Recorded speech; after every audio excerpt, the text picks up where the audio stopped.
cilat raste kalojnë me më shumë probleme? Ata të cilët dojnë me rifitu shtetësinë, apo ata të cilët kanë bashkim familjar?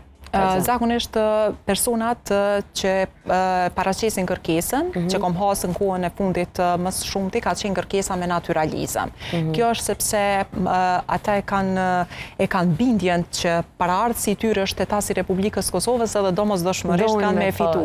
Mirë, po kur të vjen puna te rregullimi i dokumentave edhe paraqitja e dokumentave që duhet m'ju bashkangjit kërkesës, atëherë aty janë vështirësitë më të mëdha, sepse mundohet që qytetari nuk informohet saktësisht se cilat dokumente duhet për me i posedu për me orderit e fitimi. Për shembull, paraqet dokumente mirë, po tjerat i ka të mangta. Mandej kur e vlerëson komisioni, e shet që kanë mungu ose ka pas ndonjë mospërputhje ashtu siç e ceka dhe me herë dhonave personale, ditëlindja për shembull është në letërnjoftimin ose në pasaportën e shtetit ku jeton është ndryshe, në ekstraktin e nxjerrur në shtetin e Republikës Kosovës rezulton ndryshe, ose mbi emri, ose do të thotë ka kështu mospërputhje dhonave dhe aty automatikisht do të thotë nuk e fiton shtetësinë e Republikës Kosovës.